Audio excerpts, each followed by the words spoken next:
Welcome student. आज हम class 12 OCMBA chapter उसका है 8 फाइनेंशियल मैनेजमेंट उसका पार्ट 2 देखने जाने वाले हैं। आगे हमने पार्ट 1 में भी उसकी डिस्कस की थी। हम यहाँ पे डायरेक्टली कैपिटल स्ट्रक्चर से स्टार्ट करेंगे। ओके, तो पहली स्लाइड आ रही है कैपिटल स्ट्रक्चर। तो नेक्स्ट उसमें बात करते हैं कंसेप्ट एंड डेफिनेशन। तो यहाँ पे पहले दो एस्पेक्ट हमें ध्यान में लेनी पड़ेगी। पहला है कि हमें अंदाज़ा लगाना पड़ेगा कि कितनी कैपिटल प्रॉब्लम कैपिटलिज्म के साथ कनेक्टेड रखती है, उसका अंदाज़ा लगाना पड़ेगा। दूसरा है सोर्स डिटरमाइन करने पड़ेंगे कि कितना कैपिटल स्ट्रक्चर के साथ कितनी कैपिटल प्रॉब्लम और रिलेटेड रखती है। फिर उसकी डेफिनेशन आ रही है। कैपिटल स्ट्रक्चर जो है वो एक कॉम्बिनेशन है डिफरेंट सोर्स जैसे कि equity share, preference share, debentures, reserve and loan fund. तो इसका यूटिलाइज करना कंपनी के द्वारा और उसके लिए और रेज द नेसेसरी कैपिटल, मतलब कि कैसे हम कैपिटल को रेज खड़ा कर सकते हैं, वो भी एक कैपिटल स्ट्रक्चर के अंदर ही उसका समावेश होता है। नेक्स्ट स्लाइड में आ रहा है characteristics of ideal capital structure. तो उसमें हम यहाँ पे पहले बात करेंगे उसकी सिंपलिसिटी के बारे में। कैपिटल स्ट्रक्चर हमेशा इजी होना चाहिए इन टर्म ऑफ एडमिनिस्ट्रेशन और हमेशा उसमें सिक्योरिटी इश्यू सबसे कम होने चाहिए। प्रॉफिटेबिलिटी के हिसाब से देखें तो कैपिटल स्ट्रक्चर जो है वो सबसे ज़्यादा ऑप्टिमम प्रॉफिट जो है वो देता हुआ होना चाहिए। एडिक्वेट फाइनेंस, मतलब कि वेरियस सोर्सेज जो है उसको कंबाइन करके हमेशा फाइनेंस भी हम ऑप्टेन कर सके, ऐसा होना चाहिए। फ्लेक्सिबिलिटी की बात करें तो कैपिटल स्ट्रक्चर ऐसा होना चाहिए कि उसमें कोई भी रिक्वायरमेंट है या सर्कमस्टेंसेस है वो चेंज हो सके, वो वैसा होना चाहिए। वैसे तो ये देखने को कम मिलता है, लेकिन तो भी कभी कभी हमें मॉडिफाइड कर सके अपना कैपिटल स्ट्रक्चर, वैसा होना चाहिए। नेक्स्ट स्लाइड में आ रहा है उसका 5th पॉइंट इकोनॉमी। तो वेरियस सोर्स जो है उसको कंबाइन करके इस तरह से बनाना चाहिए जैसे कॉस्ट ऑफ कैपिटल जो है कम से कम हम मिनिमाइज कर सके। बैलेंसिंग की बात करें तो यहाँ पे ओनर का कैपिटल और बोरोड कैपिटल जो रहता है उसमें प्रॉपर बैलेंस होना चाहिए, ऐसा कैपिटल स्ट्रक्चर होना चाहिए। फिर 7th पॉइंट है लिक्विडिटी। तो यहाँ पे ऐसे प्रोविज़न होने चाहिए कैपिटल स्ट्रक्चर के अंदर जिससे लाइबिलिटीज़ और डेप्ट जो है वो टाइम पे पेड हो सके। और अट्रैक्टिवनेस की बात करें तो कैपिटल स्ट्रक्चर इतना अट्रैक्टिव होना चाहिए कि इन्वेस्टर जो है उसको देख कर ही उसमें इन्वेस्टमेंट कंपनी के अंदर कर दे। नेक्स्ट स्लाइड में आ रहा है टाइप्स ऑफ कैपिटल स्ट्रक्चर। तो पहले तो ओनली कैपिटल इक्विटी शेयर के साथ रखता है वो। दूसरा एक ऐसा होता है कैपिटल स्ट्रक्चर जिसमें प्रेफरेंस शेयर जो है इक्विटी शेयर के साथ रहेंगे। तीसरे में डिबेंचर के साथ इक्विटी शेयर रहेंगे और चौथे में जो है प्रेफरेंस शेयर और डिबेंचर के साथ इक्विटी शेयर जो रहेंगे। नेक्स्ट स्लाइड में आ रहा है factor affecting the capital structure. तो उसमें दो टाइप के फैक्टर है, एक इंटरनल है और एक एक्सटर्नल है।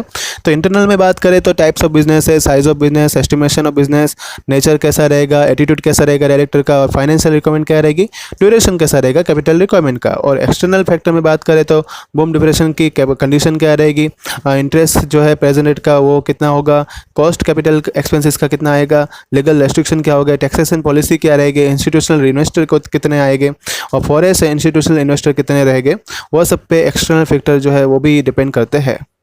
नेक्स्ट स्लाइड में आ रहा है इंटरनल फैक्टर में हम बात करते हैं पूरी डिटेल के साथ। तो टाइप्स ऑफ बिजनेस में हम बात करते हैं कि अगर लार्ज स्केल का अगर मैन्युफैक्चरिंग यूनिट है तो उसमें मिक्स कैपिटल की रिक्वायरमेंट ज़्यादा रहेगी, लार्ज स्केल पे रहेगी। अगर छोटा होगा तो स्मॉल स्केल पे रहेगी। तो इस तरह से फिक्स्ड कैपिटल इन्वेस्टमेंट जो है वो सर्विस किस तरह से बनने वाली है उसके ऊपर डिटरमाइन कर सकते हैं। फिर है साइज ऑफ बिजनेस। तो अगर लार्ज स्केल एक्टिविटी हम कर रहे हैं तो बिग बिजनेस यूनिट को ज़्यादा फिक्स्ड कैपिटल चाहिए होगा, वो भी लार्ज प्रोपोर्शन में चाहिए होगा। अगर छोटी रहेगी इंडस्ट्रियल यूनिट तो फिर उसमें फिक्स्ड कैपिटल कम आता है और क्योंकि उसमें ट्रेडिंग जो है वो भी कम रहती है और बात करते हैं कंपैरिजन भी यहाँ पे कम रहती है। थर्ड पॉइंट में बात करते हैं एस्टिमेशन ऑफ बिजनेस इनकम। तो बिजनेस की जो इनकम है वो तो सर्टेन और अनसर्टेन रहती है, कंपनी का डिपेंड कर सकती है यहाँ पे बोरोड कैपिटल के ऊपर। अगर उसने फ्यूचर में कोई ऐसा अंदाज़ा लगाया होगा कि कितनी उसकी अर्निंग जो है फिक्स रहेगी या तो हैंडसम रहेगी, तो वो डिपेंड कर सकता है। फिर दूसरा इंटरनल फैक्टर है उसमें nature and requirement of assets. जैसे कि हम बात करते हैं लार्ज स्केल बिजनेस यूनिट हमें ओपन करना है तो उसमें फिक्स एसेट्स भी जो है वो बड़ी होगी और इक्विटी शेयर भी जो है वो हाई रहने वाले हैं क्योंकि कैपिटल स्ट्रक्चर भी बड़ा है ना, इसलिए। और हाई इन्वेस्टमेंट भी चाहिए होगा। और it is also considered whether fix asset are to be purchase और to be acquired on high purchase और ऑन लीज। वो डिपेंड करेगा कि हम यहाँ पे कितनी फिक्स्ड एसेट जो है खरीदते हैं और कितना हम उसमें लीजिंग मतलब परचेस में कितना हम लीज कितना छोड़ते हैं। नेक्स्ट स्लाइड में आ रहा है एक्सटर्नल फैक्टर। तो मैं यहाँ पे आपको 6 पॉइंट समझाने वाला हूँ बुक के हिसाब से। Present rate of interest and capital market. तो अगर प्रेजेंट रेट जो है इंटरेस्ट में मतलब high interest rate capital market में मिल रहा है तो वहाँ पे ट्रेंड बन जाता है कि पॉकेट फंड के ऊपर इक्विटी से ज़्यादा इशू होने लगेंगे और पेमेंट जो है उस पर हाई इंटरेस्ट मिलेगा और बोरोड कैपिटल के ऊपर ये हाई इंटरेस्ट मिलता है, इसलिए कंपनी के लिए एक बर्डन मतलब बोझ बन जाता है उस टाइम पे संभालना। और डिबेंचर को भी अगर प्लेस मिल जाएगा अगर मार्केट में प्रेजेंट रेट ऑफ इंटरेस्ट कम हो जाएगा तो। Cost of the capital expense of issue security. जब भी सिक्योरिटी इशू आते हैं कंपनी का कैपिटल जो है उसमें वो बढ़ता है।